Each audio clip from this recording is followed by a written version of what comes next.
Hello everybody, I welcome you to Nurse Live TV. Thank you all so much for liking, subscribing, for sharing. This video has been a long time in coming. As you can see, I'm in my work uniforms. Now I know I've made a lot of videos being in my nurse uniforms. However, this video is a day in the life of a registered nurse working in the long-term facility. A day in the life of a registered nurse who works in the LTC, long-term care facility. Okay, so my job starts at 7 p.m. and I close at 7:30 if I'm lucky. I report to 2 nurses. I get to keep 2 halls. After 8, I'm in charge of 42. It used to be 28 up until 11 p.m. Then I'll be in charge of 42 patients. This is a facility that has 64 residents. It's a small facility. Now you may find yourself in a facility that has 80 something, 100 or 100 and something resident, which is a big facility. I've worked in all those facilities before, whereby LPNs have 52 patients, 58 patients, even 60 patients. Anyways, so I'll get inside the building and then we will continue. I'll tell you all the things that I do once I get to the workplace, systematically everything that I do up until I close. Okay, so I hope this video will be of benefit to a new graduate nurse who's an LPN starting in the long-term facility, or an LPN who has started maybe 6 months into working and still struggling how to survive, how to do time management, make things work better for them in the facility where they work.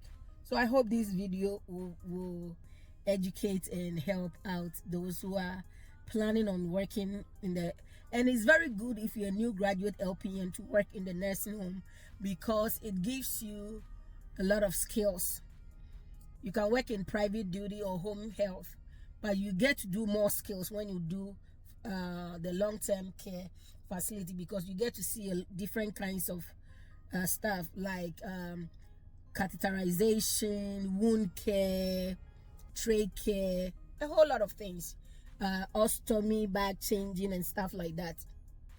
You see everything in the nursing home. So stay tuned and then I'll go inside and we will continue from there. All right, so here I am at the nursing station. The first thing I do when I come in, I go and I clock in, because it's important I get paid for my time here. So I do clock in. Yep, that's the first thing I do, clock in, and then I come to the station, to the nurse who is going. I'm going to relieve her, so I take report. She'll give me report on all the residents that are on the hall that I am assigned to. I have my mask on because post-COVID I always wear mask in the facility, especially when I'm dealing with my residents, because you don't know who has gotten COVID in the building. It might take a couple of days for them to see symptoms of COVID and stuff like that. I have 4 little ones at home. I don't want to take any sickness home to them. So what I do is I take report and then I do narcotic count. We count all the narcotics in the narcotic drawer. This is how my medication med cart looks like. There are med carts that are taller than me, that are way up, and I'm not a very tall person. I'm 5 feet 2 inches. So this med cart is very, very reasonable and moderate. It's very heavy. So we go around the hall, whatever hall you are assigned to, and pass medicines using this med cart. It's too heavy for me, so I don't go around with it. I draw my medicine, I pull all my medicines into the cups, and I walk to the room and give it. Because for now I have 28 patients I have to give medicine to. I walk to each and every room, I give their medicine. There are 2 residents in each room. So what I do is that I pull 2 medications. I put their room numbers. Room 100 has A bed and B bed, so I'll put 100A, 100B. And then I make sure I pull the first patient first, pull everything she needs, pull the second patient, pull everything that they need, and then I'll take it to the room. 2 cups, 2 medicines. I will set the medicine for the B bed on her table. I don't give it yet. I'll go to the first bed.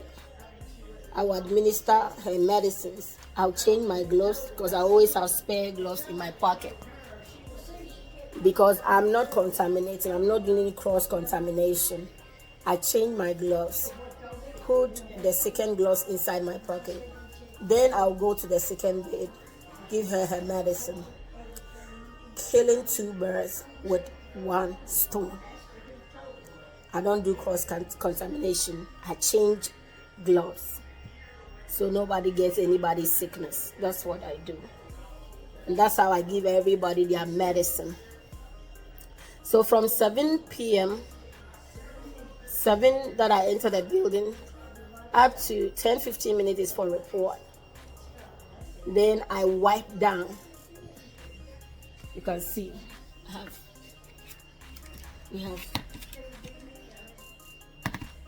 I wipe down. I do double wiping. Wipe down the whole nursing station. I wiped it down. Okay. I wipe down because yesterday I didn't work. All the nurses that work here, I don't know how hygienic they keep the place. Whether hygienic or not, I want to make sure I've wiped down very, very well. I'm not taking any sickness from this nursing home. I have a 3-year-old at home. You understand? So I need to make sure that every part, sometimes the CNAs wonder why.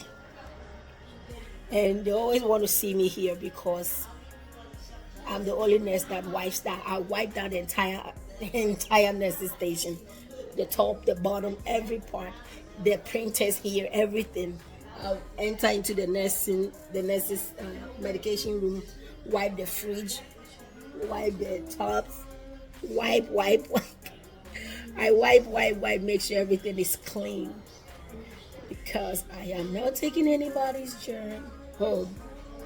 So that's a tip for the new graduates, LPNs and RMs working in the nursing homes, whether it's a nursing home or in the hospital. May 20th, I'm going to start working in the hospital. I'm going to be wiping. Okay? I'll be wiping everywhere. So the first rule is that no matter how friendly I am with the off-going nurse, I will count each and every narcotic and the liquid NOx as well. So you can have liquid morphine, liquid lorazepam. Make sure you count. If the count is not right, be sure you are letting the supervisor know or the DON know, so they will fix the count before you take, you take full responsibility of the count. Your license is at stake if you don't do that. Do not trust anybody. Okay, you can be BFFFFFFF. Do not trust anybody when it comes to the narcotic count. Count every bit of it, because your license will be on the line. If the next person comes and they count with you and the count wasn't right, you'll be held accountable for it. So yeah, so from 7 up to 11 p.m., 4 to 5 hours, I'll be on my feet passing medicine. I'll be on my feet passing medications, giving eye drops, ear drops, nasal sprays, you name it, B12 shots, ostomy care. What else? Those with catheter care, and any other care you can think of, all in it. All right. So I'll keep you updated when I'm about to go home. After that, I sit down and then I do charting on the patient. We do exceptional charting when someone is on antibiotic or not just antibiotic. If they fail, we have to do incident report, do neuro checks, call the doctor, call the family. Every 15 minutes, we are checking on the patient, taking vital signs and all that. So those are some of the good stuff. I'll come back again and give more information. Hi, so it's morning. It's almost 7 o'clock. I'm in the medication room. After giving medicine from 7 p.m. up to sometimes 12 midnight. Yes, because you would have some residents that take medicine at midnight. Some have medicine at 5 a.m. and morning med pass usually start at 5. If you find yourself as a travel nurse in a nursing home where your patient load is probably over 40, then you want to start your med pass at 4:30 a.m. So by 7 a.m. you are gonna be done with all your med pass, ready to give report to the morning nurses. So here in the medicine room, there are 2 fridges. They always have refrigerators in the medication rooms. As a night shift nurse, it's my responsibility to check the temperature. I'll check the thermometer inside the refrigerator, and you can see that there is a log sheet by the fridge. So make sure that if you are working night shift, you always look at all the refrigerators on your hall and record. It's one of the things that state look at, one of the records that state will look at, whether we are checking the refrigerators temperatures. And again, there will be a room where you see a crash cart.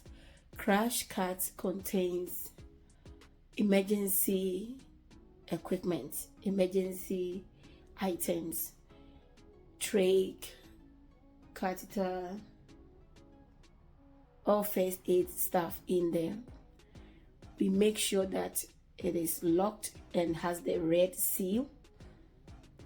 Other facilities might have different color of seal. Make sure you put the number on the tag of that seal. Record it inside the log book for that crash cart. And check every item that is supposed to be inside that crash cart. It's very important that you check your crash cart. Again, as a night shift nurse, we do the glucometer. We check the glucometer. There's a solution that you use to check to make sure the glucometer is working properly as it is supposed to. So night shift nurses, we are responsible for logging in the glucometer range, crash carts, temperatures in all the fridges on the refrigerators on our hall. Make sure you do that. Another important thing that you want to do, beside you seeing me cleaning wiping with the Clorox wipes here, I make sure that I restock my medication, my med cart, with caps, with medicine caps, with spoons, with straws. You know, there are nurses that will not restock after their shift is done. It doesn't leave a good impression on you. You see, wherever you find yourself working, leave a long-lasting impression that when you are not at work, your presence will be missed. When you quit the job, your presence will be felt. Your absence will be felt. Okay? So days that I'm not here, the moment they see me, they know that all the nursing station where I work is going to smell like fresh Clorox. It's going to smell great. That is the impression I've left in the minds of the CNS and even the family members that are always around at that time that I come in. Now remember that if you work day shift, you're going to be dealing with doctors putting new orders continuously. Don't know what's wrong with my throat. So doctors and nurse practitioners that work in the building are there morning 8 o'clock up to 5 p.m. most of the time. They'll be putting in lab work, new medication and stuff like that, x-rays. You'll be dealing with them, and then you'll also be dealing with family members that comes to visit their loved ones every day in the daytime.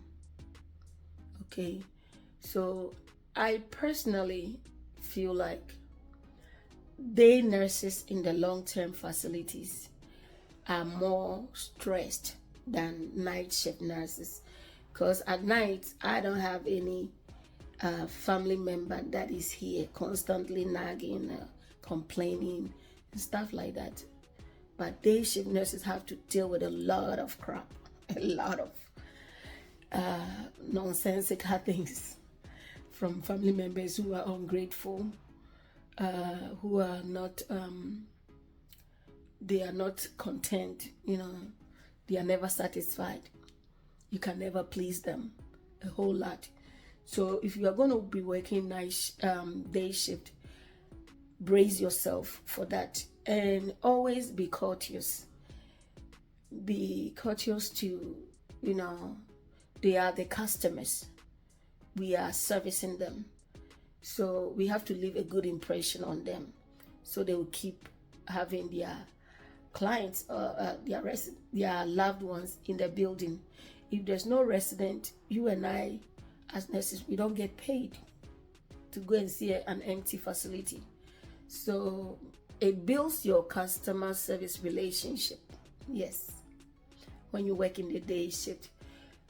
And then there are nights that you have a client or a resident's family member constantly calling, mother is this, mommy is that.